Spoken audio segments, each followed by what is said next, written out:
Welcome to Cloud Insiders, the podcast that brings cloud down to earth.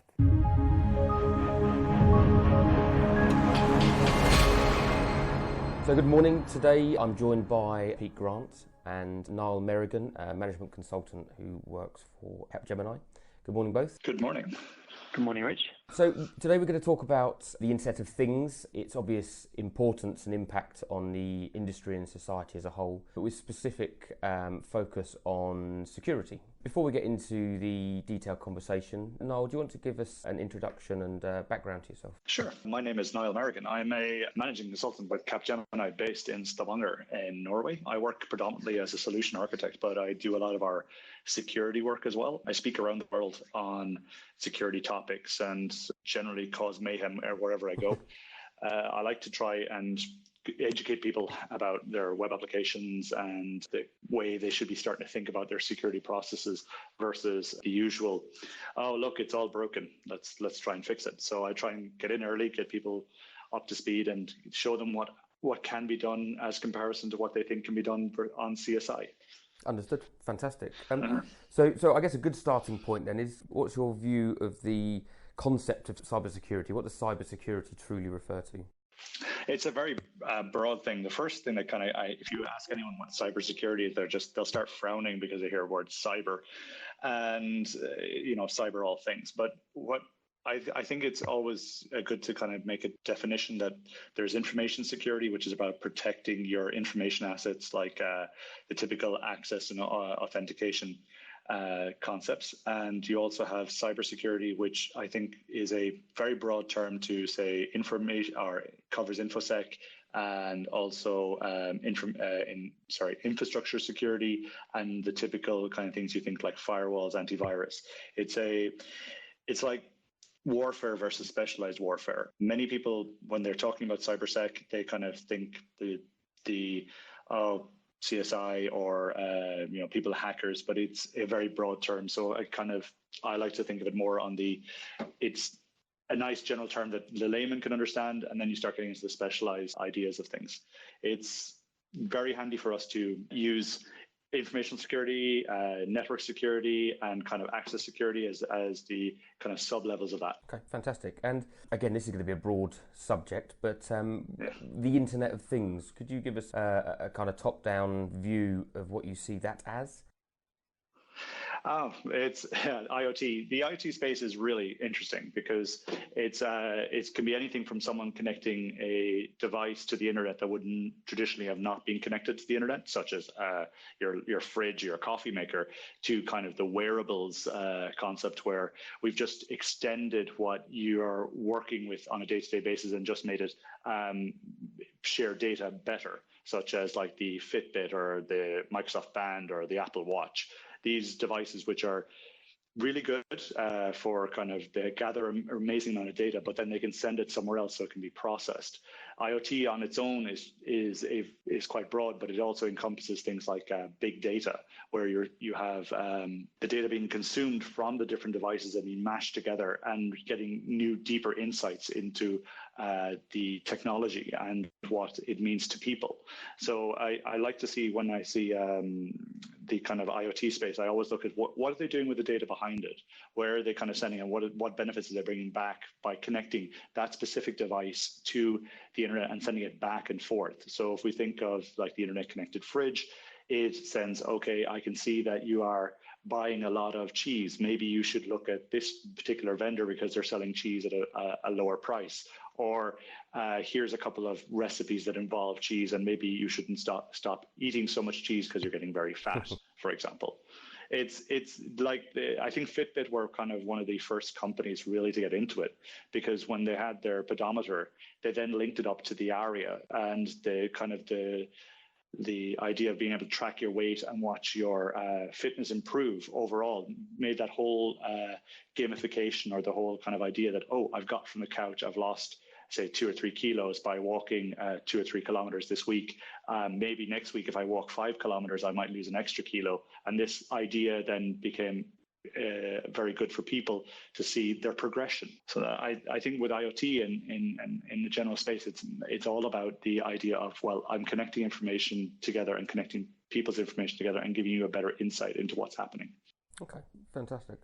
In terms of security for IoT, so the way we've traditionally looked at security in the IT space is that if you've compromised the physical security of a device, then you can kind of assume that you've compromised the logical security, if you like. With IoT devices, because by their very nature, you've got your fridges, you've got your watches, or the various devices which are not physically secured. Do you think that poses an additional risk, and how do we need to look at the way we approach security from compared to our traditional way of where you need to secure your IT device in order to secure the logical elements? IoT is a bit different. How do you think that's been approached? It's a very interesting question, because one thing that happens is a lot of IoT makers and IoT device makers, what they're doing is they're saying, okay, I've got this idea, I want to promote it, and I'm going to push it to market as quickly as possible, because if I don't, someone else will get there before me and they'll become the brand leader in that space. If we think of, for example, pedometers, the idea of tracking how many steps you take, Fitbit were the first in that space. And everyone, if they look at a wearable, they will think it's a Fitbit unless it's obvious to be an Apple Watch or whatever. Now, the thing is that people will say, okay, I need to get this data off this device as quick as possible. How can I do that? It works in my lab. It works in my prototypes. And update the secure process afterwards in a firmware update, for example, and they make the assumption that everyone will update the firmware at the same point. And this is where I think that the manufacturers are getting it wrong. They're trying to bolt on security after the fact rather than trying to implement it at the initial design phase. If we even said to device manufacturers, okay, guys, if you're sending data over the wire, you have to use HTTPS by default. Apple are doing this now with their ATS standard and saying that you must have TLS 1.2 going forward for any type of communication from applications. Let's start to say that, okay, with wearables or any other type of IoT device, or you must be communicating in HTTPS. Because they're thinking once it's on a home network and somewhere else, that's, no one will be able to listen or sniff it.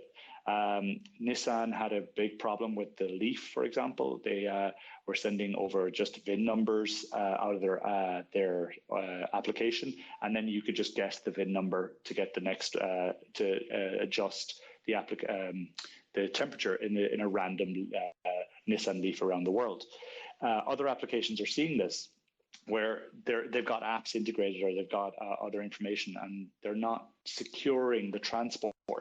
And I think that's where device manufacturers are missing it. Yes, it's a very common problem to say we have physical access to the device. It should be compromised, but don't make it any easier. Start using the basic security premises that we're already working with web applications to make this work.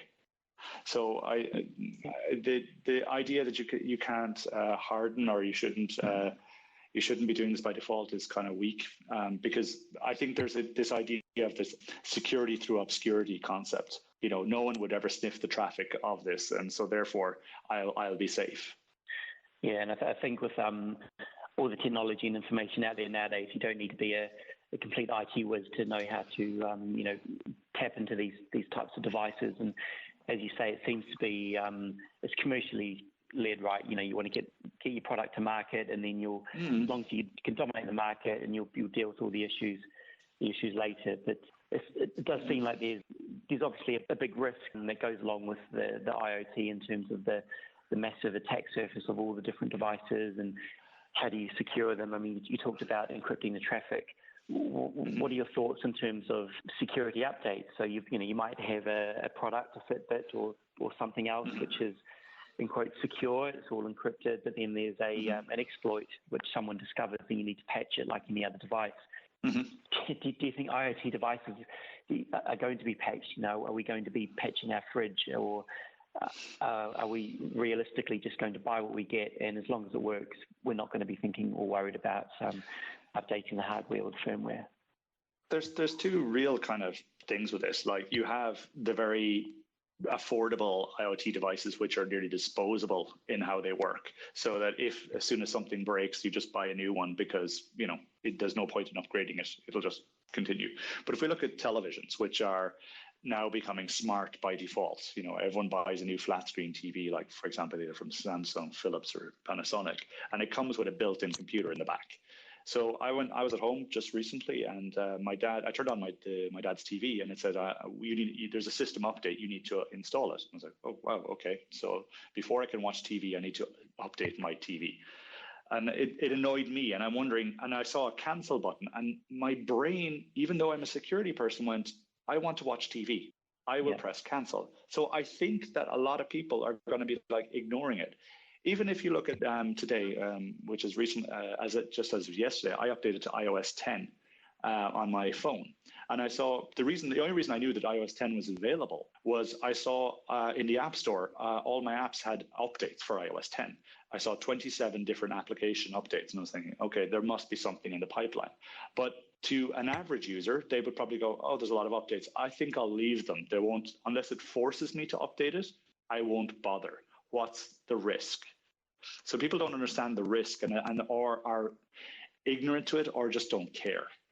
And I think that's a lot of the problem, is that even though you as a manufacturer are doing your best to push out these updates, you are still at the will of people to apply them. Microsoft have tried this with Windows 10 and saying that if you're a home user or you're using Windows 10, not the Pro Edition, your updates are automatically applied and you don't get a choice. Because they saw with like Windows XP and Windows 7, Windows 8, etc., that devices and applications weren't being updated. So even if you think of, okay, just the updates going into your fridge, or if they can be done quietly without losing functionality, or it doesn't turn off, or it doesn't disable your use of the device, then people will be okay with it. But as soon as it says, okay, it's gonna take you 2 minutes to do an update, people are thinking 2 minutes is too long.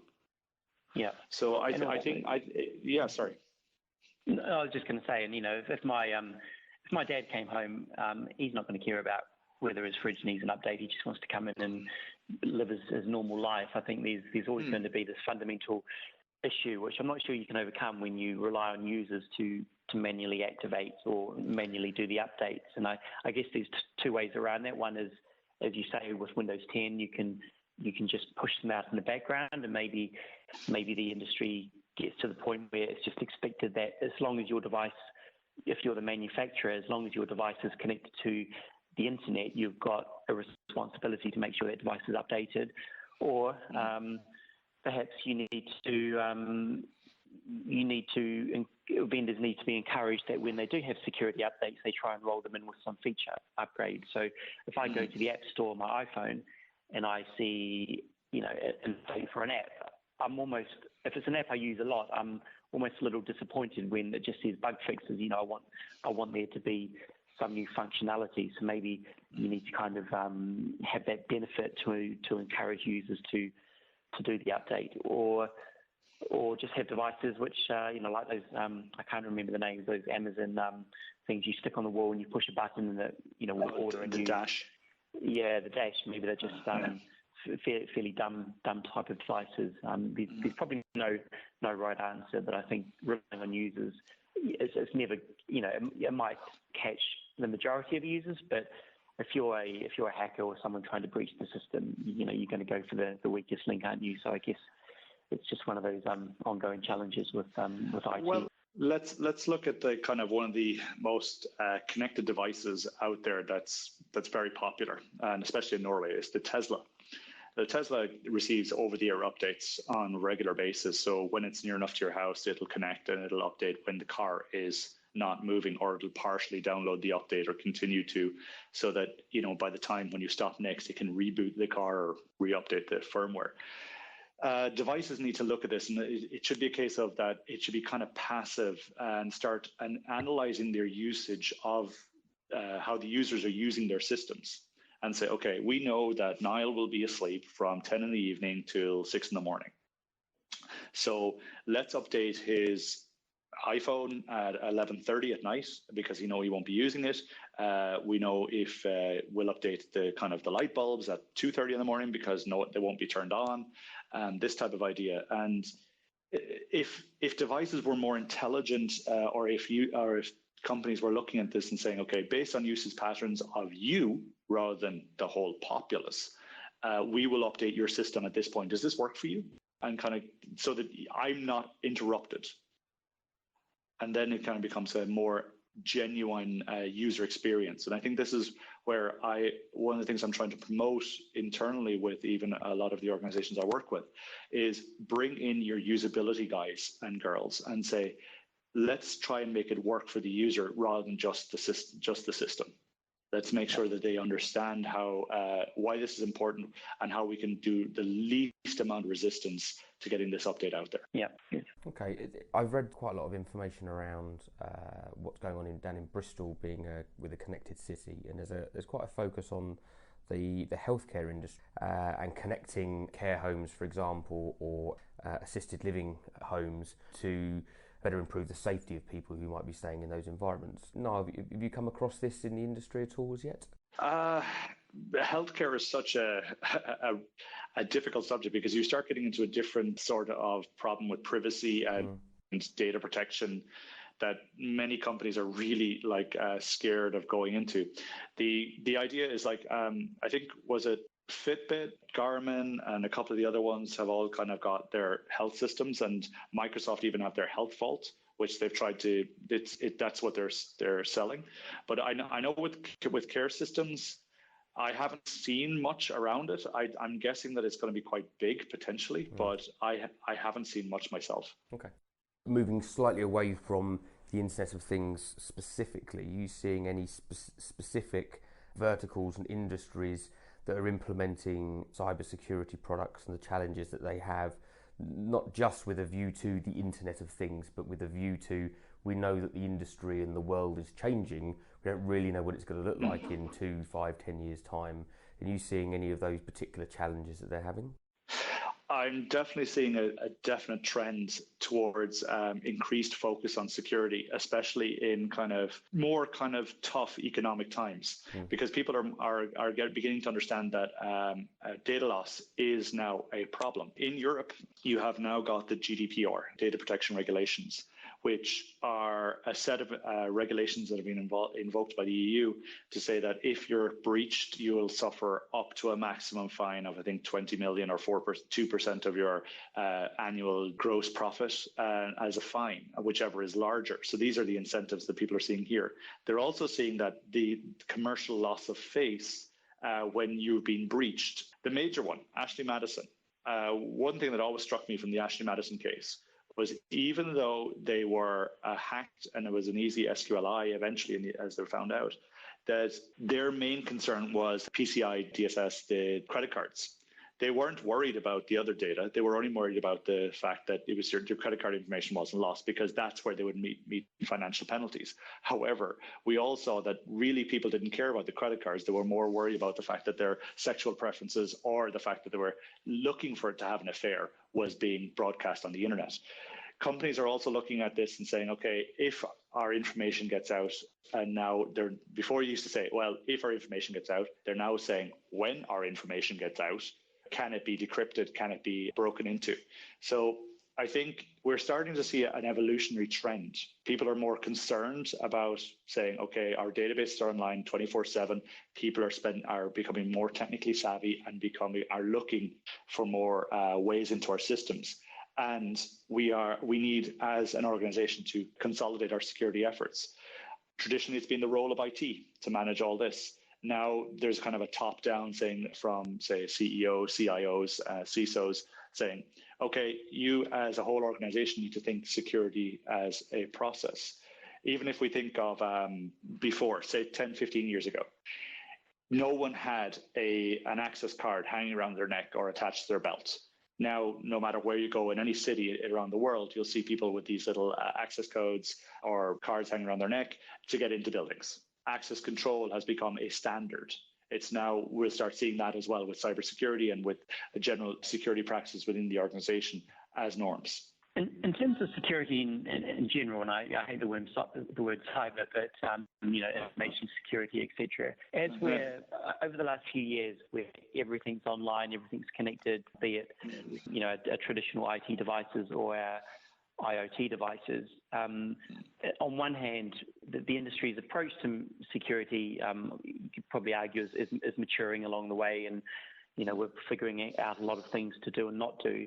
But on the other hand, there's more and more attack surfaces. There's more and more ways you can, breach somebody's personal data, etc. Do you think we're more secure or less secure than maybe we were 5-10 years ago? Oh, that's such a loaded question.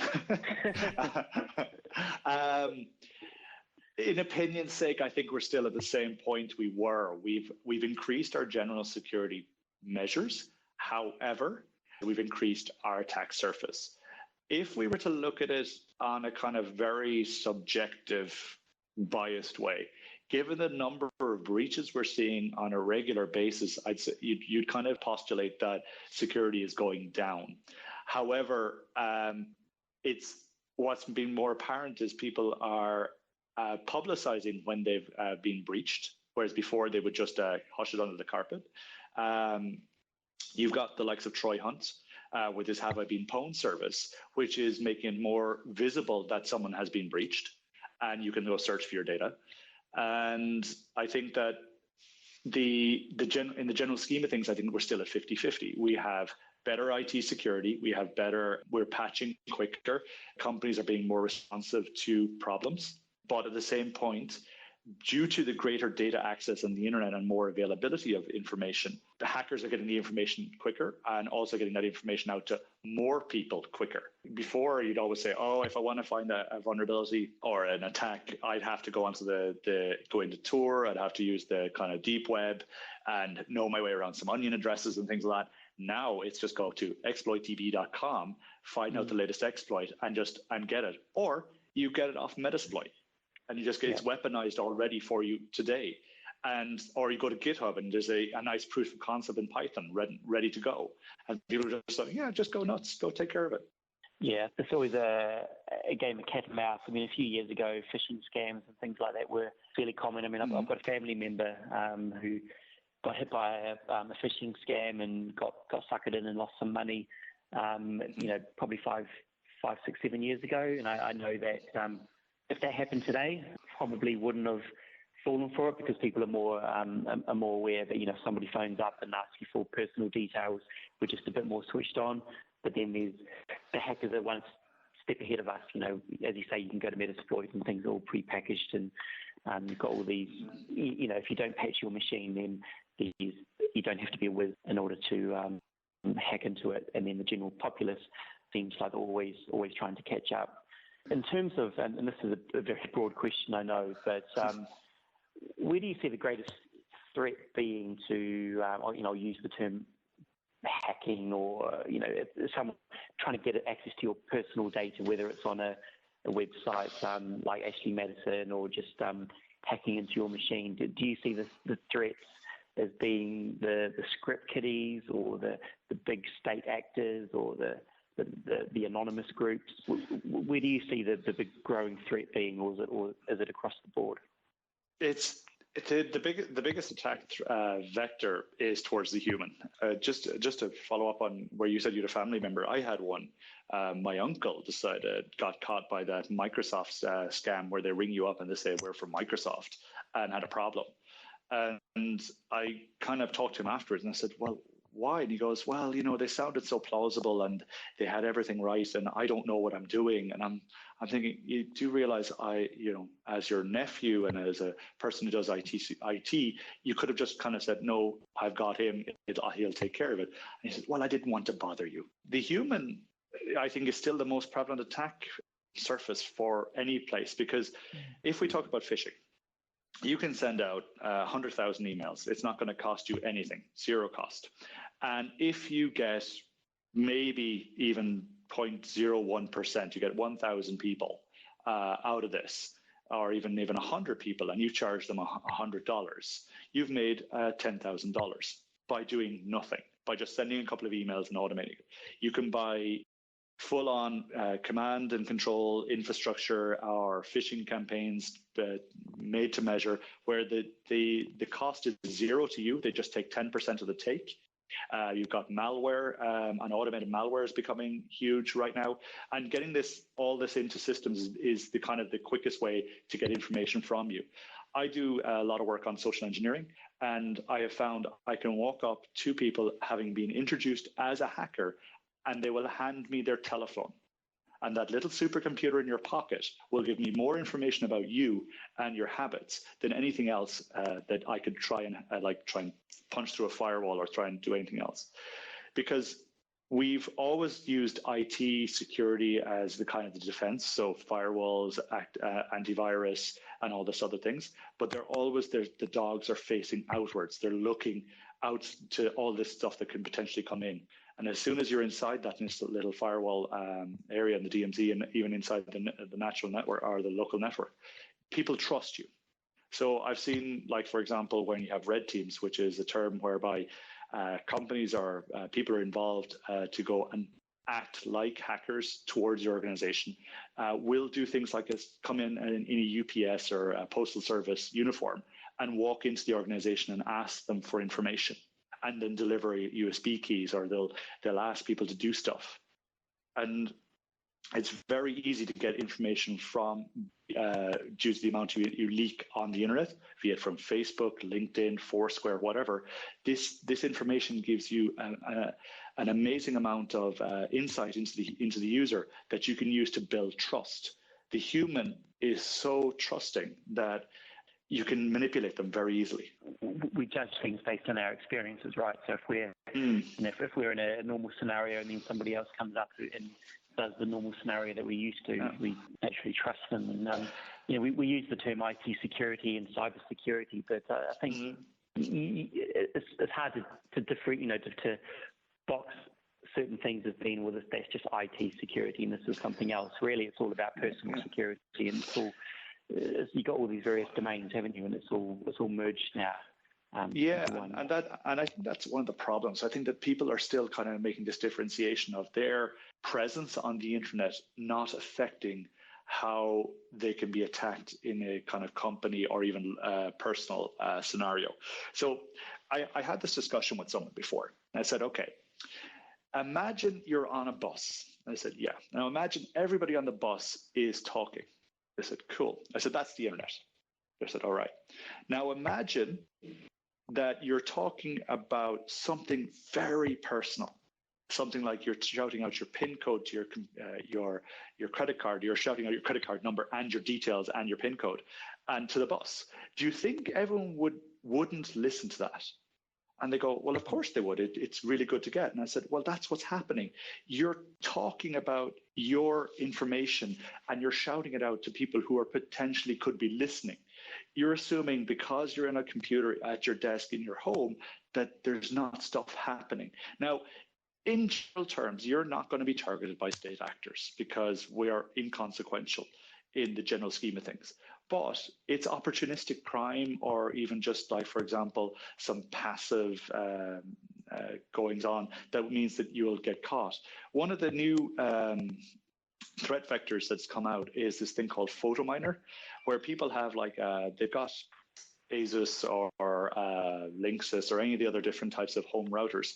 And what they have is they've enabled the USB support or the FTP support by accident. Either something malicious has happened or someone has turned it on. And because UPnP, Universal Plug and Play, has enabled routing out to the internet, people can find these FTP servers very quickly. So what they're doing is they're automating, there's a process which is automatically uploading this thing called photo.scr, which is a Bitcoin miner.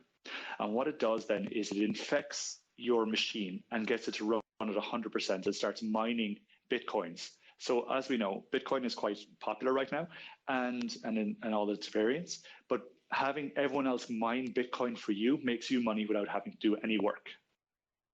And we're seeing this more and more in kind of applications because if we go back to the IoT thing, applications are being allowed out through your firewalls or allowed out through your routing systems and etc. And they're also increasing your attack surface. Before, you would have one computer in the house.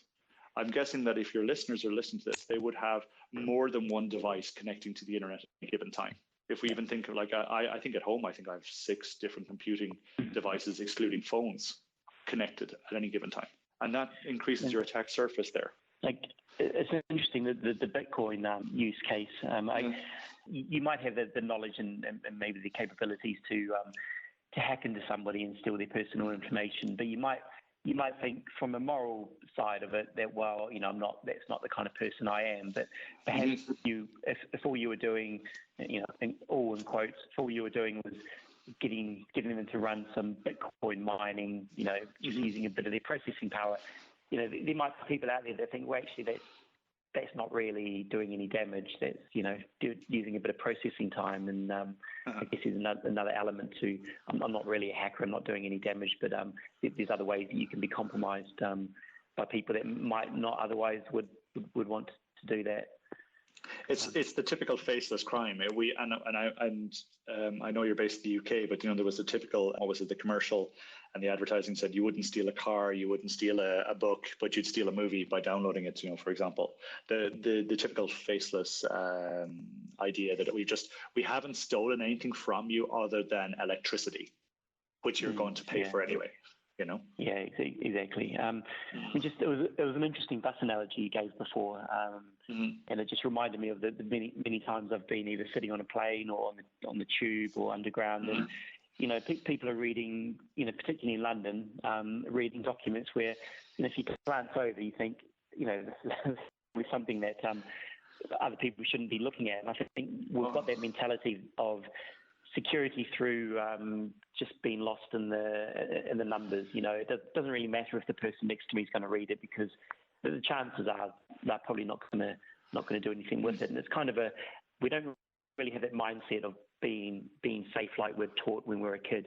We're taught to look both ways before we cross the road, don't talk to strangers, and we don't really have that drilled into us from an IT perspective. And maybe as the years go on and we become more savvy, that we'll grow up with more of a mindset of protecting our data and not just assuming that just because I'm one out of 100 million, nothing's going to happen to me, because the attack surfaces are there, the capabilities are there. I think most of us are probably safe because we just are lucky enough not to be the ones which are targeted, because I think most of the population aren't that IT security savvy. They don't.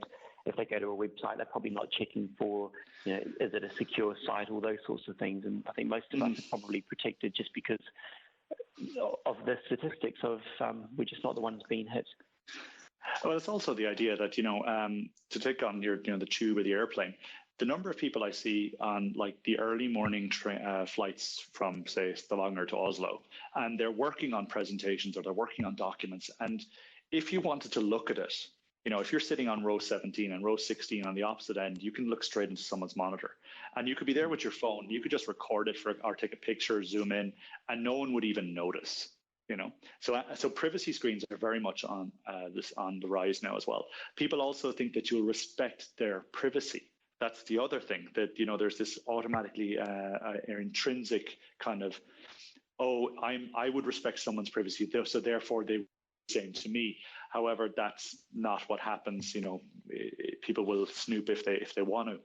The other, as you say, people aren't concerned. There's a minuscule chance, but the thing is that it's volume of data that could get breached or whatever. They're not concerned because they don't see a monetary loss or cost. The number of times I've talked to customers and they said, well, we've lost money because, someone double-clicked something just by accident. And I'm thinking, if you said to everyone in the company, okay, every time we get one of these attacks, we'll charge you and we'll deduct it from your salary, I can guarantee you they'd buck up their security much quicker.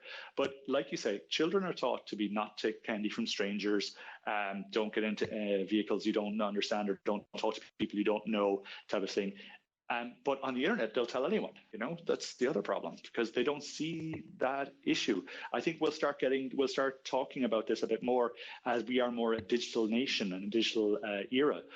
I don't post pictures of my kids online. Not out of anything other than it's not my pictures to post. In other words, he doesn't have a say. He could say yes or no, but I want him to not have that history, because the internet never forgets.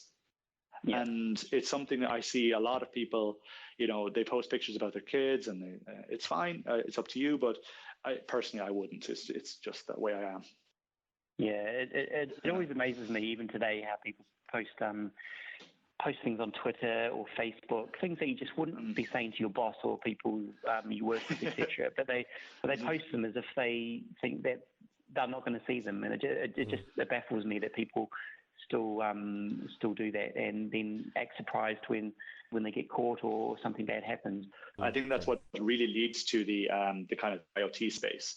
People are still assuming just because it's new, people won't look into it closely. We're all chasing the new shiny, but also the anonymity of it, the whole thing where they can say, well, that's one person, they won't ever see it, or that's, it's an obscure looking thing, or, no one would ever look there, or why would anyone ever try and attack me, etc. Like a brand of light bulb was broadcasting SSIDs and the password to connect to it as part of its process to, because it wanted to make it easy for users to connect their light bulb, their smart light bulbs to the network.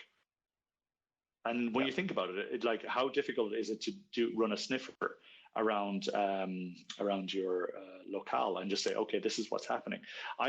I'm a bit concerned of the new kind of smart meters and the way they're going now with kind of the new smart homes, where everything will be controlled from central processes. Like before, you actually had to have a physical key. Now you could have a phone. It'll tell you where you live. And you could then walk up with the phone. Because of the proximity or kind of beacon, it'll open the door because it'll welcome you home. So I know that one of the common things when you have a GPS in your car is you shouldn't put home as the actual location of your home. It should be near home, but not close enough that someone could find it. Yeah, and people were quite stunned of this. They said, "Why wouldn't you do that?" And I says, "Well, imagine someone stole your car." And they went, "Yeah." And I says, "Well, would they know where to find your house?" They said, "Of course not." And I said, "Well, they just go into your GPS, they'd say home, and they'd drive home." And he goes, "And because they have your car, they'd know you're out, and they'd have your keys, which is attached to your car keys, and they'd get into your house." And all of a sudden, people started connecting the dots. And I said, imagine that now with the kind of the smart home concept, where I could probably tell where you're, from your number, because I just ring something else. I'll say, okay, that person is registered here. I go on to the golden pages. I find that that's where this person lives or where it's registered. Or if it's a company address, I can find out who that person is, their owners, and then find through Facebook and then find other places where they've checked in and get a general proximity of where they live. Use that to get into the house. I think that's a really, really interesting point, Niall, and it comes back to something that you mentioned towards the middle of this conversation around putting all of the security protocols in places that organisations or app builders, device builders may well do. It seems, especially from the feedback that you're giving, that what is more important or most important is education and cultural shift. And I think for me, one of the most interesting and fundamental examples of how this cultural shift has gone and how it needs to come back is 20 years ago, when everybody had just a house phone and a taped voicemail. Nobody would leave their voicemail message of, "Thanks very much for calling. I'm currently on holiday in Barbados for 2 weeks and I'll be back on Saturday the 23rd. Please leave a message." Yet today, everybody will gladly post on Facebook and or Twitter that they're sat in the airport about to leave the country and leave their house open and empty. And I think that's really interesting, where the internet of things and security is driving. Is it doesn't matter how much an organisation puts in place, it's the fallibility of the user and the individual. You can put all of the security that you want in place, but if somebody opens up a spreadsheet of bank account details and writes them on a bit of paper and walks out of the office, how much can the organisation do to stop that? So I think that's really interesting. There's the famous Twitter account called Need a Debit Card, or need a credit card, I think it's called, where people, it just harvests where people say, oh yeah, I got my new credit card, take a picture of it and post it on Twitter. And I'm thinking, oh God, do you really understand what you've just done? And people are still in that mentality that, oh, I've only got, X number of followers, but we can automate all this stuff. We can scan. There's a particular, a particular script called Creepy, as in it's creep.py. And it's a open source intelligence or for allowing you to scan multiple different social networks for a particular target, so that you can gain an understanding of that person's movements and what they post. And so from their kind of Twitter accounts, you can guess when they would normally be sleeping, when they're normally in transit to work, where they work, when they're kind of their most actively posting. In other words, are they kind of, if we think of human habits, we'll say we probably post a lot more on Twitter and Facebook when we're in the toilet, or when we're at lunch, or when we're on a bus, or when we're having some downtime. So that you can work out the patterns of this person and then infer from that a way to attack them. So if you know that they posted their kind of information on Runkeeper. They say, okay, this person, if we look on Facebook, this person goes for a run every Tuesday and Thursday between 6 and 8. That gives you a ton of information as to either to bump into them if you're trying to stalk them, or to make a kind of a go with some other personal details or their house. But also, if you can see, okay, they're posting from automated applications, etc., you can get to understand, and then either launch a phishing campaign or ring them up and say, hi, I'm from XYZ support. Can I get your username and password to do this for you? Because we're not allowed to log in we have to log in on your behalf. And then if you tell them that, you've gained a bit of security, or it's gained a bit of trust from them, because you know this information and only the type of support staff would know this.